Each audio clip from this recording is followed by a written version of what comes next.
reefs through funding received from BP settlement funds by way of the Natural Resource Damage Assessment and Restore Act grants to local governments and the Okaloosa County Board of County Commissioners. Desires to honor Robert A. Benezzi for his service to his county, state tourism, and water sports industry, and his vision for a safe, healthy, and environmentally sound public park system by designating the collection of 8 Okaloosa County Gulf Beach snorkel reefs off of Henderson Park West, Beasley Park, beach access number 2, beach access number 4, and beach access number 6 as the Robert Benezzi Snorkel Reef Complex. Now therefore be it resolved by the Board of County Commissioners of Okaloosa County, Florida. The Board of County Commissioners finds the above recitals to be true and correct and incorporated herein reference. Okaloosa County Board of County Commissioners hereby recognize the ongoing community and economic contributions of Robert A. Bob Benezzi by designating the aforementioned snorkel reefs as the Robert Benezzi Snorkel Reef Complex. County staff is hereby directed to place appropriate markers, public notifications, and maps for the designations as required. This resolution shall take effect immediately upon adoption, duly adopted by the Board of County Commissioners this first day of September 2020.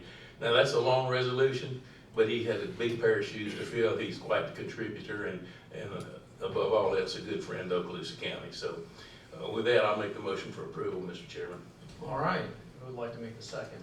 Mr. Chairman, I'll be very happy to make the second as a person that's been looking up to Mr. Benezzi.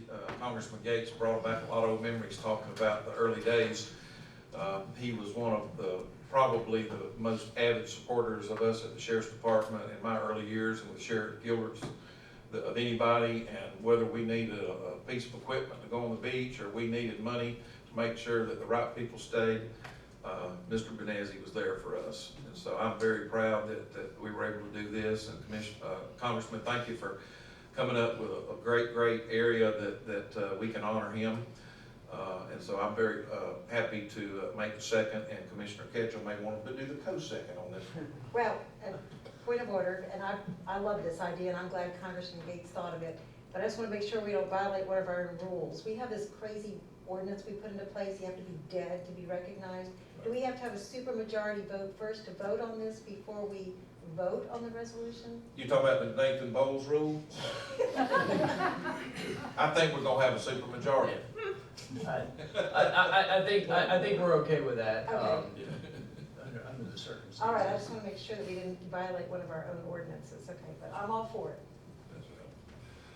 All right, so we have a motion by Commissioner Wines, a second by Commissioner Fountain, and some clarification by Commissioner Ketchum.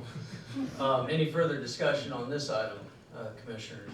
All right, those in favor, please signal by saying aye. Aye. Those opposed, that passes unanimously. I believe that we have Mr. Nick Serra here with us today, representing Mr. Benezzi, who can't be with us this afternoon. If you want to come forward, I believe Commissioner Wines would like to present this. Yeah, let me get it signed, Nick. We make it quite illegal.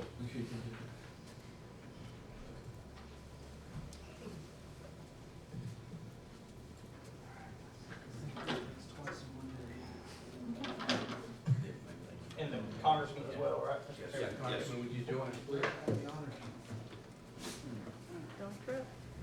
Nick, on behalf of all of Okaloosa County, if you'll be so kind as to safe hand this resolution to Bob Benezzi on behalf of the Okaloosa County Board of Commissioners, and with many thanks for all his contributions.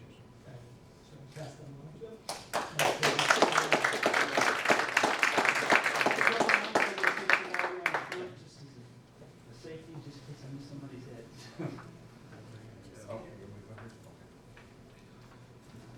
One second.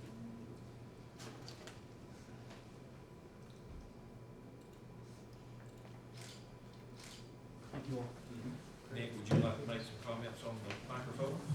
You're welcome to if you'd like. You guys all, I don't think I can say it any better than everyone here. But we appreciate you too. Thank you for coming. Yes, thank you, and obviously pass on our appreciation to Mr. Benezzi. Congressman, thank you again.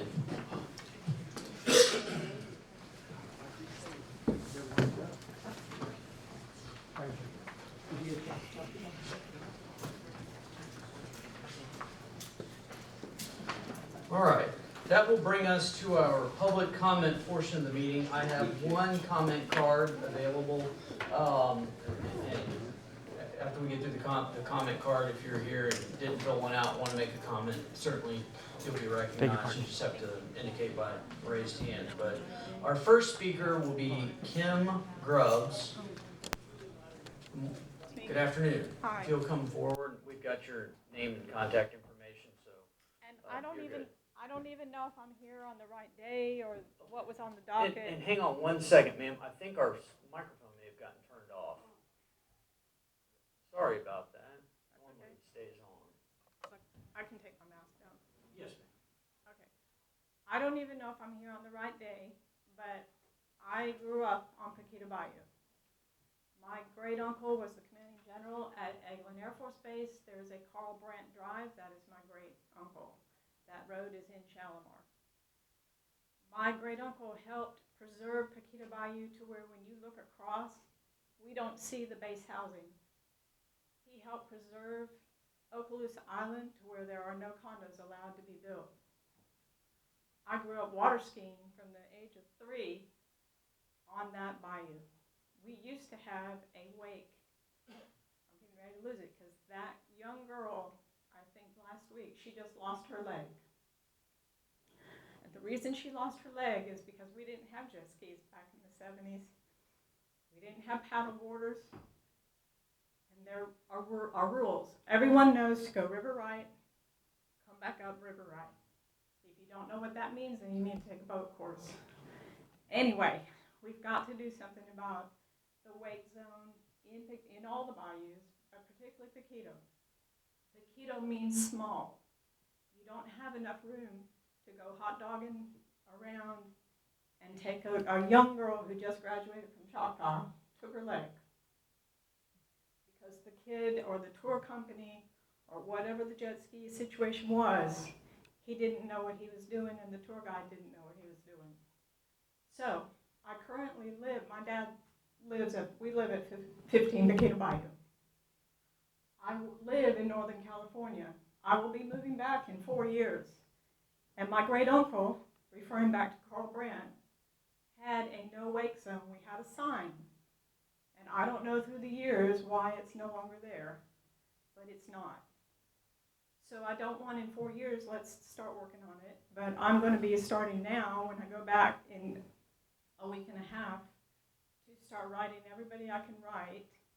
And because I went to school with everybody, Jerry Sampson, Brenda Fortune, and a lot of people.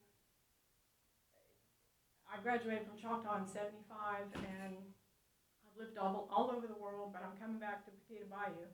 I want to come back to a wake zone. That's it. Well, thank you. And you're just talking about Paquito that goes off there as you're coming in, off to the right, not Garner's, the bigger bayou.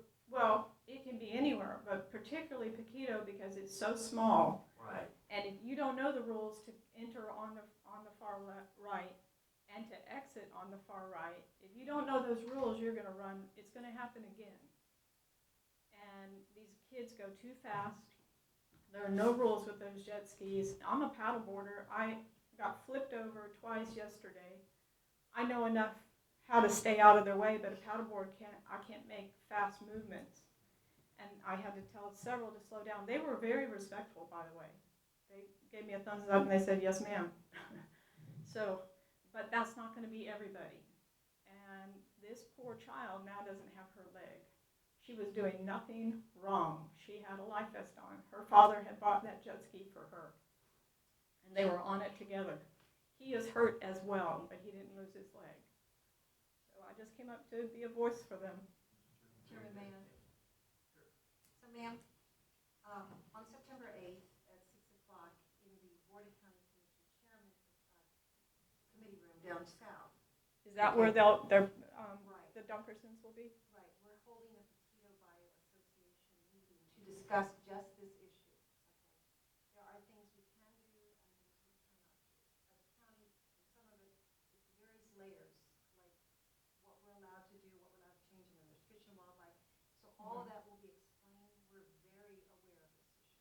Okay, so that's September 8th? September 8th at 6 o'clock in DCC Chamber down south, right across from the gym, Yeah, we- 1250, okay, Suite 100. You probably think of it as the courthouse. Yeah. It looks like the old courthouse. In the old days, it's where the bar was where my great-grandmother used to go drinking. You're still, I know where you're coming. But we'll be glad to have you if you're still in town next week. I will, I'm leaving on the 13th, so I will be there. We're very aware of it. Thank you for coming. Thank you very much. And that is the last speaker card that I have. Is there anyone else here today that is wanting to address the board? And I don't have any notes on any remote requests. Okay. All right. Well, seeing no further indications of anyone wanting to address the board, we will close the first public comment portion of the meeting. Again, a reminder that you're welcome to speak again during the second public comment portion, if you like. That will move us then to the consent agenda. We have already addressed item number 2.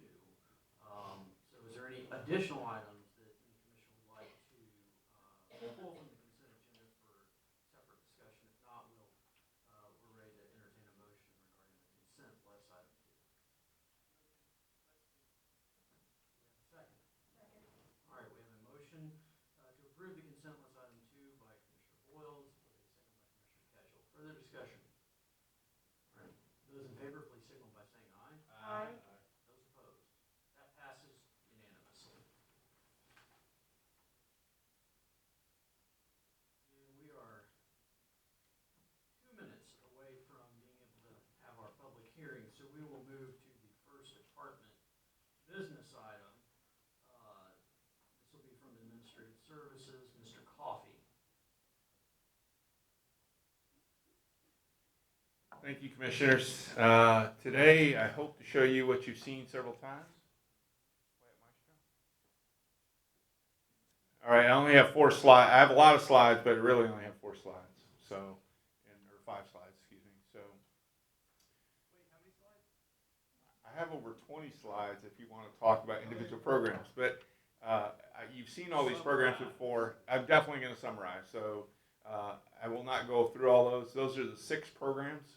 Those are the same programs I presented to you at last meeting. I did add some more meat on those bones. But those are the 4 primary programs I'm asking you to approve today. Are there any questions on those programs? Commissioners, any questions? Okay. I have 2 other programs that I want to show you today. One is the COVID Tourism Fishing Business Grant, and it's kind of tackles some of it's an in-between program, let's call it. So we have the storefront program that goes up to $20,000 for storefront businesses. We have the micro program for the food truck vendors, the home occupation dog walkers, the barbershop beauticians, those kind of independent contractors. This is something that would be between those that don't necessarily have a storefront, and they don't. The lower amount is a lot lower, and this kind of hits directly to the people that were impacted as related to COVID. That you have your tourism impacts that were throughout our district, and this hits a lot of our sunset cruises, snorkel, scuba boats, private boats, tiki huts, all the different things that we experience in our tourism area that, of course, when it went to almost nothing, all those folks in the beaches were closed for about 6 weeks. Got hit. Mr. Chairman, if I may, question on this one. So this one's somewhat new to us. I guess my question is about I'm good in concept, certainly. I guess my only concern is trying to parse it out based upon categories and, how the pirate boat category ends up at the top level and the kayak and paddleboard tours end up in the bottom level. And shouldn't we have maybe a less specific way of getting at providing assistance, rather than trying to rank their perceived value based upon the service they're providing, and if so, why pirate boats is higher than paddleboards, but maybe based upon revenues or revenue lost or some more generic category. We could do that. I tried to do it more by the size of the vessel and the number they're used to accommodating. Whereas a paddleboarder rental or a smaller boat boat would have a smaller fares that they would have on those boats versus larger boats. Commercial fishing boats, I specifically targeted them because they had no place to sell fish, and they're kind of an underlying tourism aspect of it. I guess they had no place to sell their fish when the restaurants weren't selling fish. This is just presented to you. There's a lot of ways we can do it, so I'll take whatever feedback you give me today, and I'll continue to work on it. So I'm not looking for approval of this today. So It's the others, the primaries, one that had this, already been the previously. sixth one, yeah. So this one was kind of hit you, and then get your feedback, and then retool it and come back to you. But that's valid feedback. Mr. Chairman, I'm good